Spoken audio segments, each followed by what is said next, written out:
Hello student, आप सभी का स्वागत है हमारे चैनल YRS क्लास में। आज की इस वीडियो में हम विषय सामाजिक विज्ञान का मॉडल पेपर 4 हल कराने वाला हूं। ये जो मॉडल पेपर है राजीव प्रकाशन के विद्या से है। तो आज की इस वीडियो में जो खंड का में जो प्रश्न दिए गए हैं, बहुविकल्पी प्रश्न और अति लघुत्तरीय प्रश्न दिए गए हैं, उन सभी के प्रश्नों के उत्तर बताऊँगा। तो आइए शुरू करते हैं। तो स्टूडेंट, प्रश्न नंबर 1 है, कहा जा रहा है कि फ्रांस की क्रांति का अग्रदूत किसे कहा जाता है। पहला ऑप्शन दिया गया है नेपोलियन को, दूसरा दिया गया है रूसो को, तीसरा दिया गया ऑप्शन दिदरो को, या फिर चौथा वॉल्टेयर को कहा जाता है। तो स्टूडेंट, इसका जो सही उत्तर ऑप्शन नंबर दूसरा सही है, अर्थात रूसो को जो है फ्रांस की क्रांति का अग्रदूत कहा जाता है। किसे कहा जाता है? ऑप्शन नंबर दूसरा रूसो को कहा जाता है। अगला प्रश्न है स्टूडेंट, कहा जा रहा है कि रॉलेट एक्ट कब पारित हुआ, किस सन में पारित हुआ, ये बताना है। पहला ऑप्शन दिया गया है सन 1918 ईस्वी में, दूसरा दिया गया है 1919 ईस्वी में, तीसरा दिया गया है 1920 ईस्वी में और चौथा दिया गया है 1921 ईस्वी में। तो स्टूडेंट, इसका जो सही उत्तर है ऑप्शन नंबर दूसरा सही है, अर्थात 1919 ईस्वी में रॉलेट एक्ट जो है पारित किया गया था। कब पारित किया गया था? 1919 ईस्वी में, ये भी याद कर लीजिएगा। अगला महत्वपूर्ण प्रश्न है स्टूडेंट, कहा जा रहा है कि प्रश्न नंबर 3, ये एग्जाम में कई बार आया हुआ है, इसे भी याद कर लीजिएगा। कहा जा रहा है कि मानवाधिकार दिवस किस दिन मनाया जाता है, किस दिन मनाया जाता है ये बताना है। पहला दिया गया है 10 जनवरी को, दूसरा दिया गया है 10 अगस्त को, या फिर तीसरा दिया गया है 10 दिसंबर को, चौथा दिया गया है 10 जुलाई को। तो स्टूडेंट, इसका जो सही उत्तर है ऑप्शन नंबर तीसरा सही है, 10 दिसंबर को। यानी मानवाधिकार जो दिवस मनाया जाता है वो किस दिन मनाया जाता है? 10 दिसंबर को मनाया जाता है। ऑप्शन नंबर तीसरा सही है। अगला प्रश्न है स्टूडेंट, प्रश्न नंबर 4, कहा जा रहा है कि पूर्वी तट के नदी डेल्टाओं पर पाई जाने वाली मृदा मतलब मिट्टी, यह जो पूर्वी नदी है, जो डेल्टाएं हैं, वहाँ पर पाई जाने वाली मिट्टी कौन सी है, किस प्रकार की मिट्टी पाई जाती है, किस प्रकार की मृदा पाई जाती है, वो बताना है। पहला दिया गया है रेतीली मृदा, अर्थात रेतीली मिट्टी, या फिर दूसरा दिया गया है पर्वतीय मृदा, तीसरा दिया गया है जलोढ़ मृदा और चौथा दिया गया है काली मृदा वाली मिट्टी। तो इन चारों में ऑप्शन नंबर तीसरा सही है, अर्थात जलोढ़ मिट्टी। यानी अगर आपसे पूछ लिया जाए कि पूर्वी तट के नदी डेल्टाओं पर पाई जाने वाली कौन सी मिट्टी है या फिर कौन सी मृदा है, तो आपको बता देना है जलोढ़ मृदा, अर्थात जलोढ़ मिट्टी जो है पाया जाता है। ऑप्शन नंबर तीसरा सही है। प्रश्न नंबर 5 है, कहा जा रहा है कि सलाल बांध किस नदी पर बना है। सलाल बांध किस नदी पर बना है ये बताना है। पहला ऑप्शन दिया गया है महानदी के नदी पर बना है, या फिर चिनाब नदी पर बना है, या फिर सतलज नदी पर बना है, या फिर कृष्णा नदी पर बना है। इन चारों ऑप्शन में ऑप्शन नंबर दूसरा सही है, अर्थात चिनाब नदी पर बनाया गया है। आपसे अगर पूछ लिया जाए सलाल बांध किस नदी पर बनाया गया है, तो आपको बता देना है चिनाब नदी पर बनाया गया। ऑप्शन नंबर दूसरा सही है। यह प्रश्न उल्टा भी पूछा जा सकता है कि चिनाब नदी पर कौन सा बांध बना हुआ है, तो आपको बता देना है कौन सा बांध बना हुआ है, सलाल बांध बना हुआ है। यानी जो क्वेश्चन है वो उल्टा भी पूछा जा सकता है।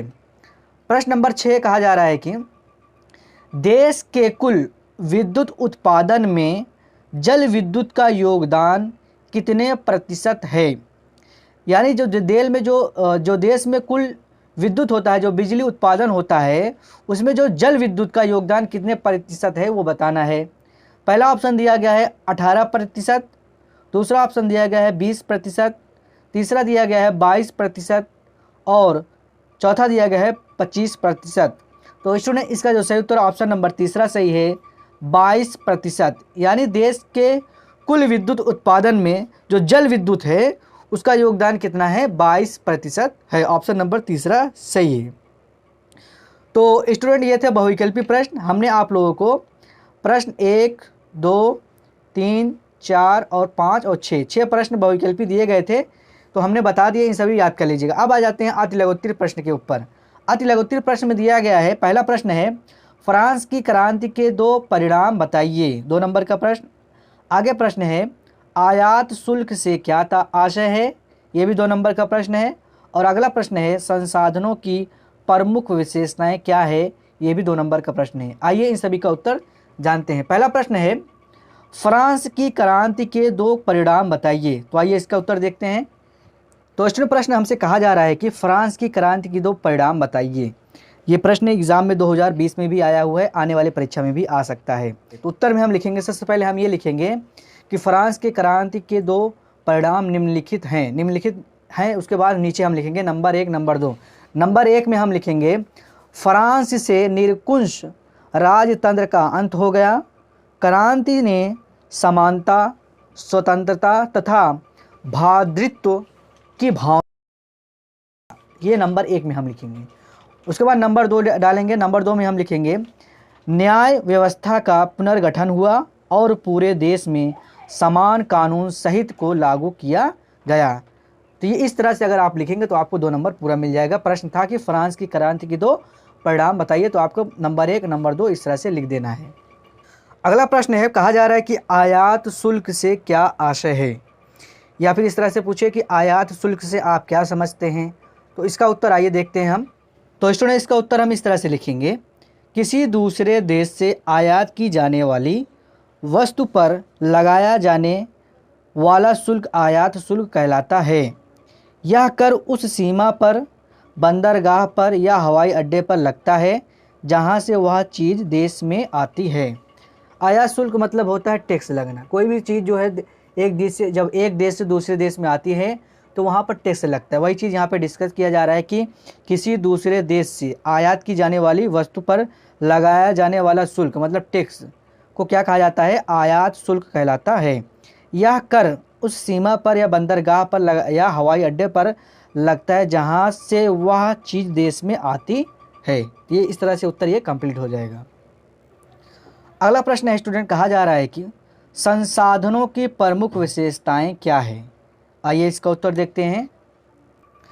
तो स्टूडेंट इसका उत्तर हम इस तरह से लिखेंगे, संसाधनों की प्रमुख विशेषताएं इस प्रकार हैं, या फिर इस तरह से लिख सकते हैं कि संसाधनों की प्रमुख विशेषताएं निम्नलिखित हैं। तो नंबर 1, नंबर 2, नंबर 3 इस नंबर डालते हुए हम लिखेंगे। नंबर 1 में हम लिखेंगे उपयोगी वस्तुएं बनाने तथा सेवाएं प्रदान करना।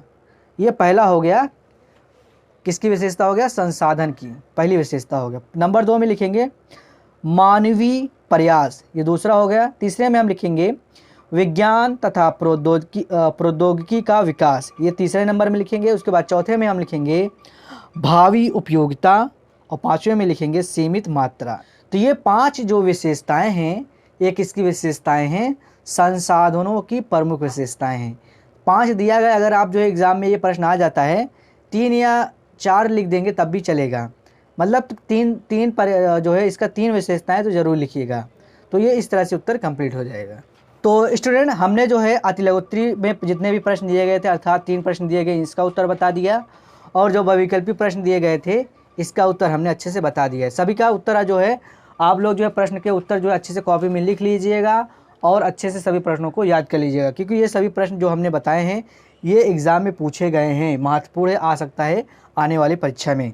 तो ये था मॉडल पेपर 4 में जो खंड आ से प्रश्न थे। तो इन सभी को जो है आप जो है याद कर लीजिए। कल की वीडियो में जो है मॉडल नंबर 4 का जो खंड का है, खंड खा में जो प्रश्न दिए गए हैं, बहुविकल्पी और अति लघुत्तरी प्रश्न दिए गए हैं, उसका मैं उत्तर बताऊंगा। तो उम्मीद करता हूँ आज की वीडियो पसंद आया होगा। वीडियो अगर पसंद आए वीडियो को लाइक कर दें। मिलते हैं अगली वीडियो में, तब तक के लिए थैंक यू।